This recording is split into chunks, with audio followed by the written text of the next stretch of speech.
Hello friends, स्वागत है आप सभी का फिर से एक बार हमारे चैनल चेतन एकेडमी पर।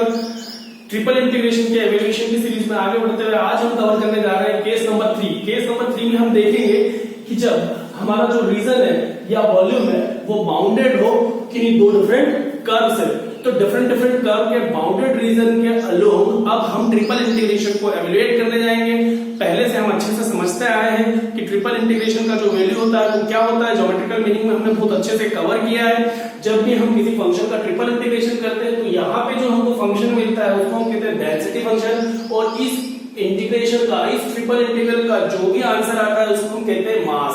अब यहाँ पे आगे जाके हम न्यूमेरिकल्स और भी कवर करेंगे जहां पे डेंसिटी फंक्शन का वैल्यू 1 होगा, मतलब जो भी ट्रिपल इंटीग्रेशन का वैल्यू होगा उसको हम कहेंगे वॉल्यूम।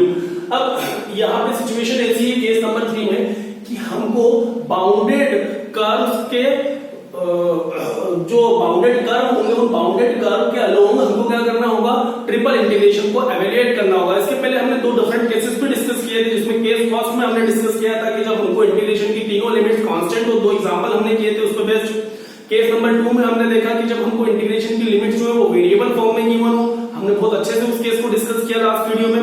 आज हम बात करेंगे बाउंडेड रीजन के अलोंग ट्रिपल इंटीग्रेशन का एवेल्युएशन। क्वेश्चन लेते हैं, एग्जांपल्स के थ्रू क्लियर करते हैं कॉन्सेप्ट को कि जब मान लो हमको ट्रिपल इंटीग्रल एवेल्युएट करना है over the volume V of the function x, y, z, dx, dy, dx over the volume V enclosed by the three coordinate planes at the plane x plus y plus z is equal to 1। अब three coordinate plane की बात करें तो हम अच्छे से जानते हैं कि वो होंगे x axis, y axis and z axis. अब थ्री कोऑर्डिनेट प्लेन और एक हमको प्लेन का इक्वेशन दिया गया है x plus y plus z is equal to 1। तो थ्री कोऑर्डिनेट प्लेन और दिए गए प्लेन का जो भी बाउंडेड रीजन होगा, बाउंडेड वॉल्यूम होगा, उस वॉल्यूम के अलोंग हमको इस ट्रिपल इंटीग्रेशन को एवेल्युएट करना होगा।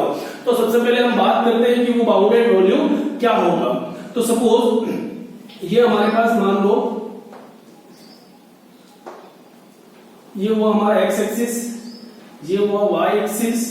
Suppose this be the x axis, this be the y axis and this be the z axis.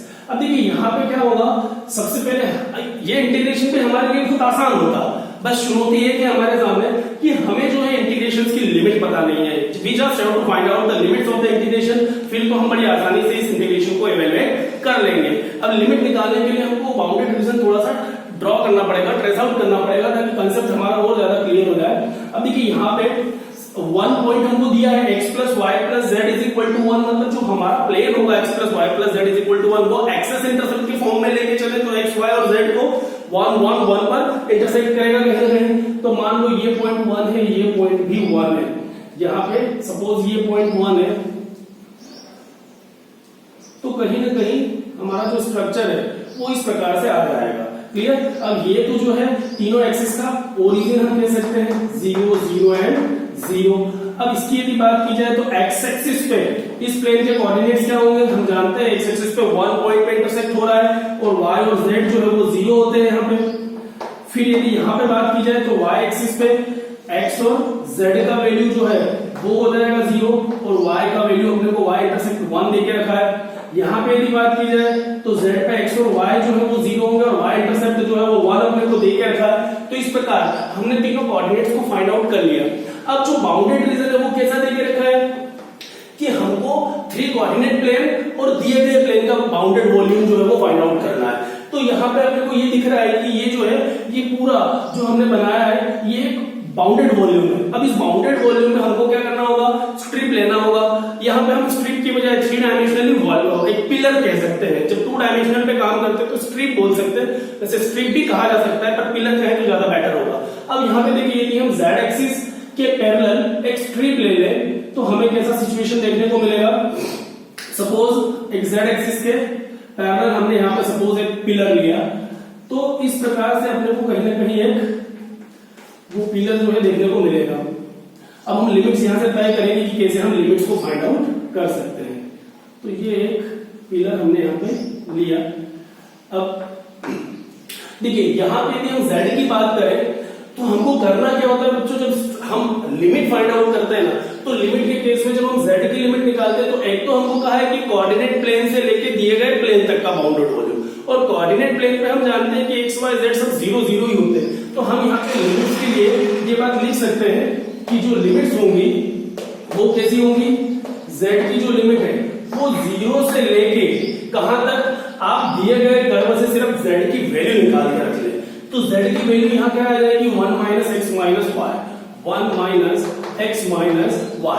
मतलब जब भी हमको इस प्रकार से बाउंडेड वॉल्यूम दिया जाता है ना तो z का जो वैल्यू है दिए गए कर्व से हम x और y की टर्म में हमेशा निकालने की कोशिश करते हैं। इसके पहले हमने जो वेरिएबल लिमिट पढ़ा था तब भी एक ही कॉन्सेप्ट सीखा था कि z की लिमिट हमेशा xy में होती है, y की लिमिट हमेशा x में होती है और x की लिमिट हमेशा कांस्टेंट होती है। वही पैटर्न यहाँ पे हम फॉलो करें तो इस कर्व से हम z की वैल्यू निकाल सकते हैं जो कि 1 माइनस x माइनस y होगा।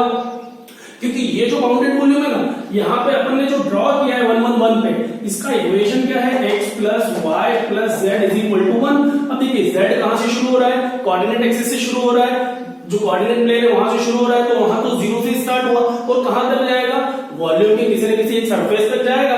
अब सरफेस पे जाएगा तो सरफेस पे इक्वेशन क्या बन रहा है x plus y plus z is equal to 1। तो यहां से z आप xy की टर्म में निकालेंगे तो it will B 1 minus x minus y। तो बड़ी आसानी से हमने z का लिमिट निकाला। अब होता क्या है, जैसे 3 इंटीग्रेशन में से हमने एक का वैल्यू निकाला तो अब हमारे पास बचे 2 इंटीग्रेशन और डबल इंटीग्रेशन को हम सरफेस इंटीग्रेशन भी कह सकते हैं। अब हम बात करेंगे कि जो हमारा वॉल्यूम है अब वो वॉल्यूम ना बचा, 2 इंटीग्रेशन के लिए हम उसको क्या मान सकते हैं, सरफेस इंटीग्रेशन मान सकते हैं। मतलब z एक्सिस को हमने कंसीडर कर लिया लिमिट के फॉर्म में। अब पूरा हमारे पास xy प्लेन शिफ्ट हो रहा है क्योंकि z का जैसे लिमिट निकाला तो ये जो 2 बचे हुए इंटीग्रेशन है इनको हम xy प्लेन को कंसीडर करेंगे। अब xy प्लेन में जो बाउंडेड रीजन होता है उसमें यदि हम लिमिट्स को देखें तो हम बहुत अच्छे से जानते हैं कि ये जो प्लेन है ना x plus y plus z is equal to 1, यदि xy प्लेन पर इसको लेकर आएंगे हम xy एक्सिस पर लेकर आएंगे तो इसका जो प्रोजेक्शन है ना वो एक स्ट्रेट लाइन को रिप्रेजेंट कर देगा। अभी पूरा प्लेन है बट xy प्लेन पे यदि हम इसका प्रोजेक्शन लाए तो वो एक स्ट्रेट लाइन को रिप्रेजेंट करेगा और xy प्लेन पे चूंकि z हमेशा 0 होता है तो xy प्लेन पे इसका जो प्रोजेक्शन है वो क्या हो जाएगा x plus y is equal to 1 क्योंकि z को हम 0 माने।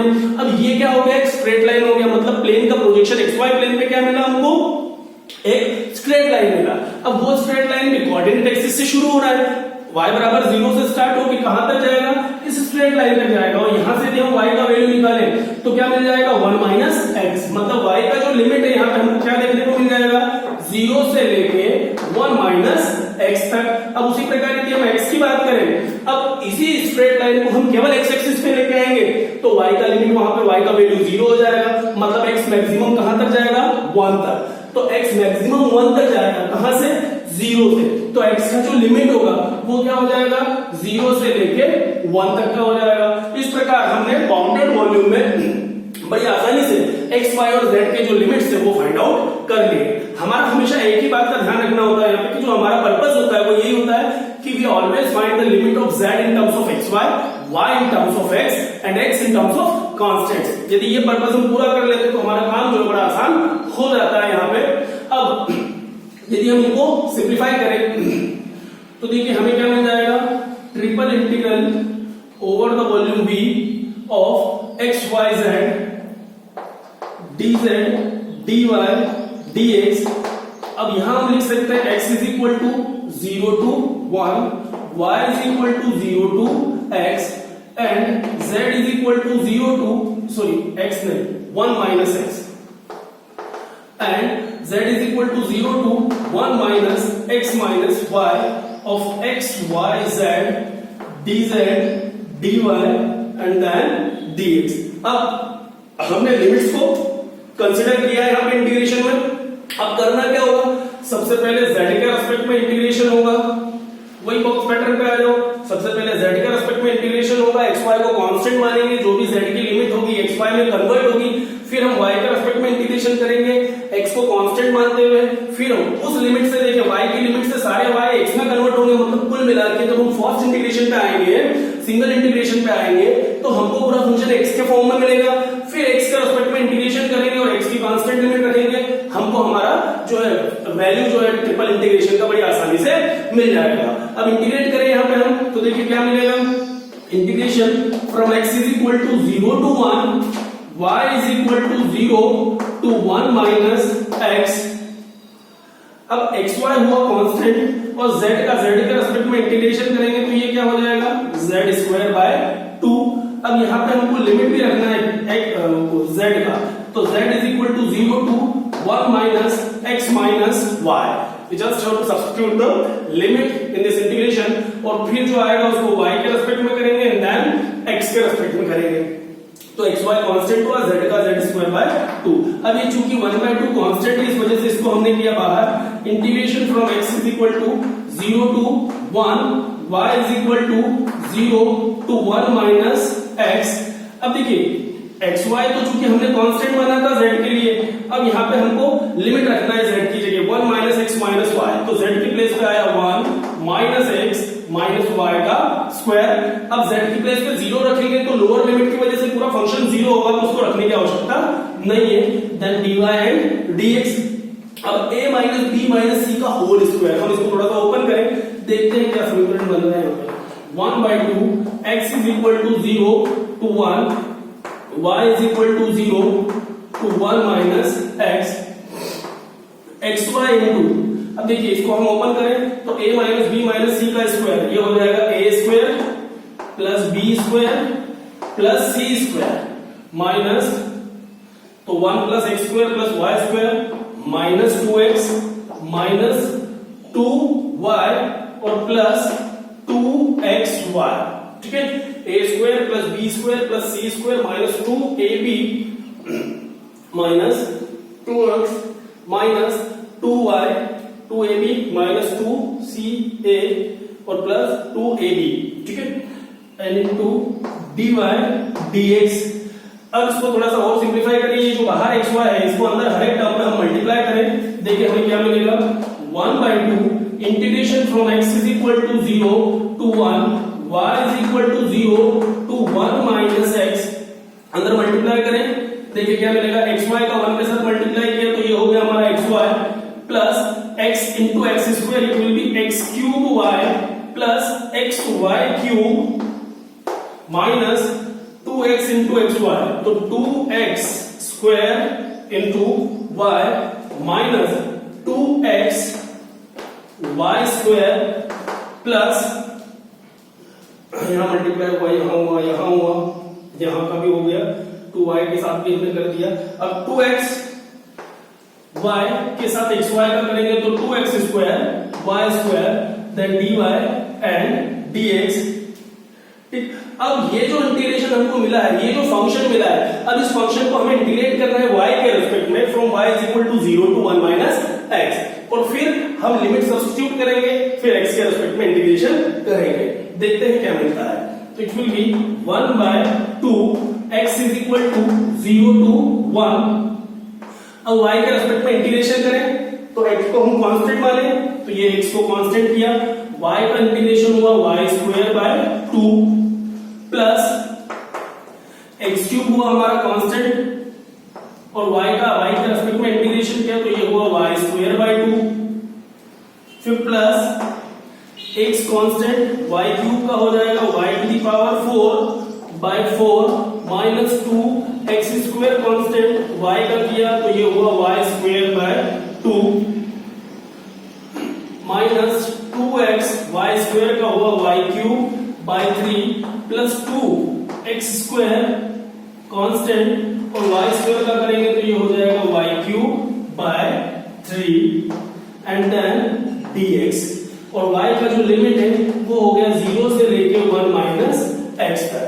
तो इस प्रकार हमने यहाँ पे बड़ी आसानी से x को कांस्टेंट मानते हुए y के रिस्पेक्ट में इंटीग्रेशन किया, y square by 2 y power 4 by 4 y square by 2 y cube by 3 and y cube by 3, और बाकी सभी को हमने कांस्टेंट माना। अब हमें क्या करना है, अपर लिमिट और लोअर लिमिट यहाँ पे रखना है। तो देखिए यदि हम यहाँ पे लिमिट रखते हैं तो हमें क्या मिल जाएगा,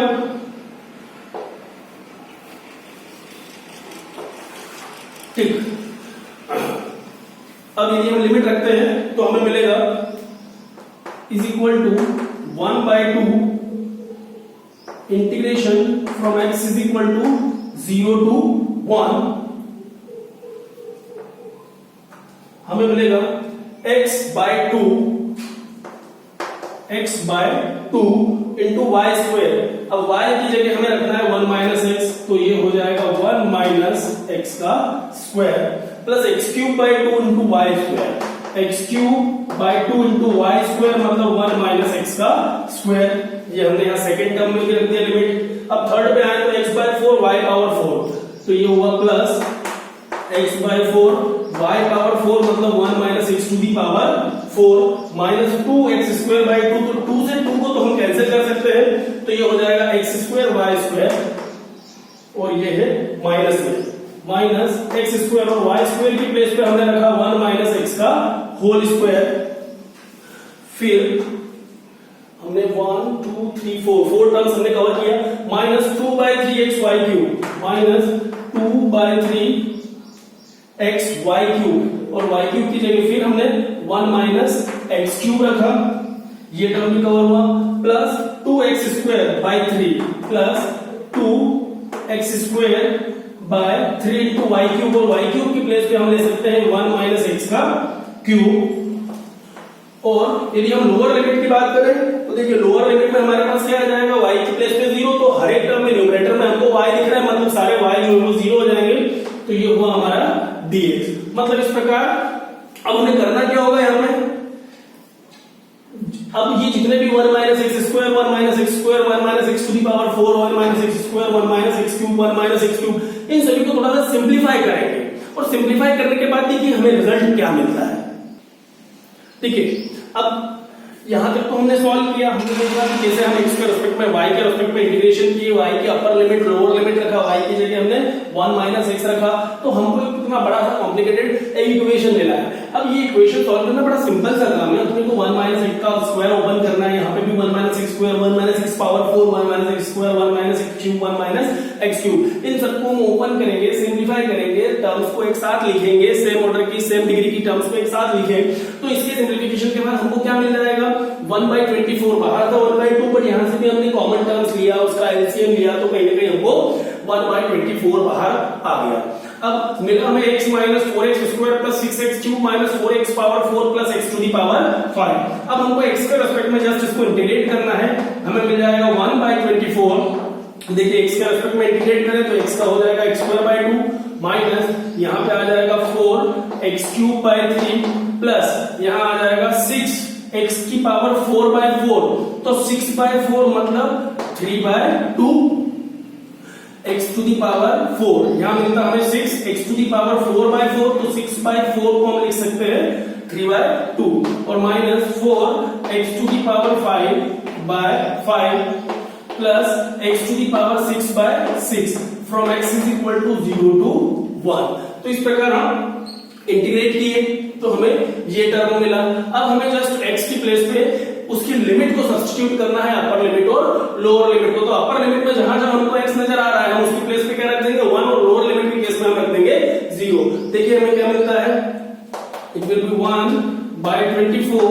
यहाँ पे यदि हम x की प्लेस पे 1 रखें तो ये हो गया 1/2 minus 4/3 plus 3/2 minus 4/5 plus 1/6। Upper limit में हमें ये मिलेगा 1/2 माइनस 4/3 प्लस 3/2 माइनस 4/5 प्लस 1/6, जहां जहां x था हमने 1 रखा। अब लोअर लिमिट में 0 रखेंगे तो हम देख रहे हैं कि फंक्शन का न्यूमरेटर जो है पूरा कहीं ना कहीं x के साथ एसोसिएट है, तो ये तो पूरा 0 होना है। अब ये पूरे टर्म को हम यदि सिंप्लीफाई करते हैं तो हमें यहाँ पे जो है क्या देखने को मिल जाएगा 1/720। अब इन तमाम नंबर को हम सिंप्लीफाई करें आपस में तो हमारा जो रिजल्ट होगा, हमारा जो आंसर होगा वो हमको देखने को मिलेगा 1/720। तो इस प्रकार हम बड़ी आसानी से बाउंडेड रीजन के या बाउंडेड वॉल्यूम के लिए भी ट्रिपल इंटीग्रेशन को सॉल्व कर सकते हैं। उम्मीद करेंगे फ्रेंड्स आपको ये वीडियो समझ में आया होगा। नेक्स्ट वीडियो में हम बाउंडेड वॉल्यूम पे ही, बाउंडेड रीजन पे ही ट्रिपल इंटीग्रेशन के एवोल्यूशन में कुछ और नई कंडीशंस लेके आएंगे, नए बाउंडेड वॉल्यूम्स लेकर आएंगे, जिनमें हम देखेंगे कि कैसे हम पैरामीट्रिक या पोलर फॉर्म में भी कार्टेशियन, जो हमारा कार्टेशियन कोऑर्डिनेट्स है, इनको हम पोलर में शिफ्ट कर सकते हैं। पोलर में शिफ्ट करके या सिलेंड्रिकल में या स्फेरिकल में भी हम इनको चेंज कर सकते हैं। चेंज करके किस प्रकार से हम बाउंडेड वॉल्यूम के अलोंग ट्रिपल इंटीग्रेशन को फाइंड आउट कर सकते हैं, कई सारी चीजें डिस्कस करेंगे नेक्स्ट वीडियो में।